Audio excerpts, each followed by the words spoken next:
संभल chairman के पति meet कारोबारी की कोरोना महामारी में अनोखी मांग, खुले मीट की दुकानें। कोरोना महामारी में जहां मरीज एक एक सांस के लिए तरस रहे हैं, तो वहीं जनपद संभल का एक मीट कारोबारी बसपा नेता ऐसे समय में मीट की दुकानें खुलवाने के लिए एक ज्ञापन लेकर डीएम ऑफिस पहुंच गया। उक्त नेता जी संभल नगर पालिका चेयरमैन पति हैं। कोरोना संक्रमण के चलते देश भर में रोज हजारों मरीज दम तोड़ रहे हैं, तो वहीं ऑक्सीजन सिलेंडर के लिए तीमारदार भटकने को मजबूर हैं। ऐसे समय में बसपा संभल विधानसभा प्रभारी और चेयरमैन पति एक ज्ञापन लेकर संभल डीएम कार्यालय पहुंच गए। दरअसल ये संभल नगर पालिका चेयरमैन आरिफा शकील के पति शकील अहमद कुरैशी और मीट के कारोबारी हैं।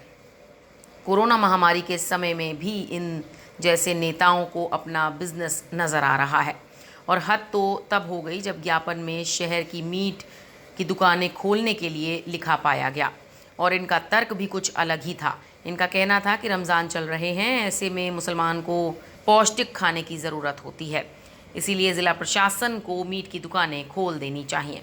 जब इन नेताजी से पूछा गया कि आप संभल जनपद में बड़े मीट कारोबारी हैं, आपकी 3 फैक्ट्रियां, तो ऐसे में आप लोगों को ऑक्सीजन और दूसरी मदद के लिए क्या कर रहे हैं, तो नेताजी कहने लगे वो मदद कर रहे हैं, किसी को बताने की ज़रूरत नहीं है।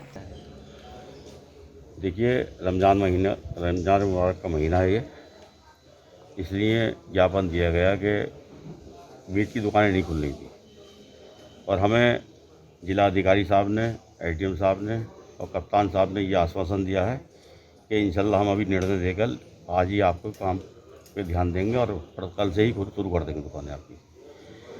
मगर उसमें गाइडलाइंस हैं, उसको फॉलो करें लोग।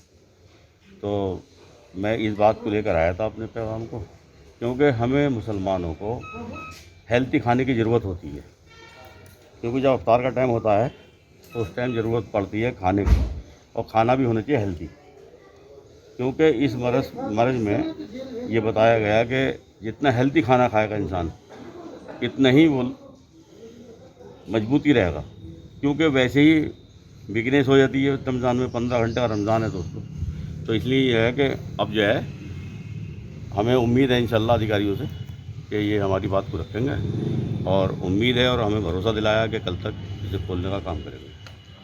हाँ जी, आप इतने लेट आए, ये बातें तो बहुत दिनों से लोगों में बीच में हैं, तो आप क्या कहना चाहेंगे इस पर? देखिए, वो लोग जो आते हैं वो भी अच्छी बात है, सब लोग अपनी मांग कर रहे हैं, कोई बुराई की बात नहीं है, और लेट सवेर इसमें कुछ नहीं होता है। भाई जो काम हमें पाबंद बनाकर करेंगे अधिकारी, वो तो नहीं कर सकते, क्योंकि हमें उन्होंने अधिकार कहा है अधिकारियों ने कि तुम इसकी बाउंडेशन में रहना पड़ेगा आपको, क्योंकि हम समाज सेवी भी हैं और संभल के प्रभारी भी हैं, उसके बाद में उद्योगपति भी हैं, फैक्ट्री भी हमारी, तो हमें फैक्ट्री भी चलानी है, फैक्ट्री भी बचानी है, तो हमें बंधन में बांधकर ही ये लोग परमिशन देंगे, बाकी तो सियासत में लोग आते जाते रहते हैं।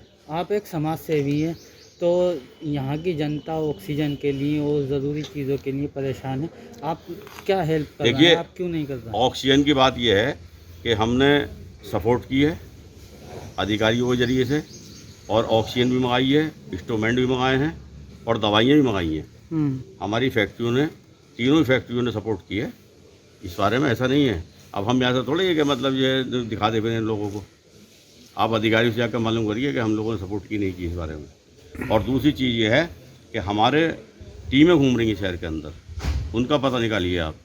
तो दवाइयों के लिए जो लोग परेशान हैं उनकी सपोर्ट की जा रही है घर घर जाकर, और यही नहीं बल्कि मेडिकल के ऊपर खड़े हो जाते हैं हमारे लोग जाकर, और वहाँ पे देखते हैं किस आदमी ने पर्चा दिया, उसकी दवा अगर 350 रुपये की है और उसकी जेब में 100 रुपये हैं, तो उसका पर्चा वापसी कर देता वो मेडिकल वाला, फिर हमारा आदमी उससे एक आदमी 500 का नोट देता कि तू दवा पूरी लेकर जा। ये काम करने के होते हैं, ये थोड़ा ही है खाली फ़ोटो खिंचवाए घर बैठ कर नेता, अपनी जेब में भी हाथ डाले भाई नेता। तो नेताओं से क्या अपील करना चाहेंगे उन लोगों से? सब नेताओं से, पूरे शहर के उद्योगपतियों से अपील करना चाहता हूँ, सब आकर आएँ, आगे आने के बाद में सपोर्ट करें लोगों की, फर्जी बातें ना करें। अब फर्जी बातें नहीं चलने वाली, ना नेताओं की चलेंगी ना किसी मालदार की चलेंगी। गरीब आदमियों की हमदर्दी अगर पानी है तो उनके घर घर जाकर मदद पहुंचा सकते हैं लोग। अच्छा, दूसरी लहर देखी जा रही है कि भारत के अंदर दूसरी लहर काफ़ी प्रकोप देखा जा रहा है, तो ऐसे में आप बहुत दिनों बाद दिखाई दिए हैं, देखिए ऐसा है, अपने आप को बचाना भी ज़रूरी है, क्योंकि मीडिया पे अगर हम आते रहते हैं तो नेताओं को एतराज़ हो जाता। पिछले बार हमें क्वारंटीन करा दिया था इस चक्कर में कि दोबारा क्वारंटीन ना करा दें हमें लोग, इसलिए थोड़ा बचना पड़ गया मीडिया से। क्योंकि अगर हम मदद कर रहे हैं, हम तो कहीं भी बैठ के मदद कर सकते हैं और कर रहे हैं। पिछले साल भी की हमने मदद लोगों की, ऐसा थोड़ी है कि मदद नहीं की हमने। आज भी कर रहे हैं मदद और करते रहेंगे इंशाल्लाह। जब तक हमारी जान में जान है मदद करते रहेंगे। हमारे अंदर भेदभाव नहीं है, हिंदू मुस्लिम सिख ईसाई सबसे मालूम करिए जाकर, लोगों से मोहल्ले मोहल्ले जाकर मालूम करिए हमारी मदद पहुँच रही लोगों के पास। हाँ जी, एक लास्ट सवाल है। लास्ट सवाल ये है हमारा कि जैसे संभल में सांसद शफीकुर रहमान बर्क हैं और चंदौसी में विधायक गुलाबो देवी जी हैं और पिंकी यादव विधायक हैं सपा की, तो ऐसे बहुत से विधायक हैं संभल के अंदर और सांसद भी हैं, लेकिन जो ऑक्सीजन प्लांट है वो ऑक्सीजन प्लांट अभी भी लग नहीं पाया है, लोग परेशान हैं। उसके लिए क्या कहना चाहेंगे?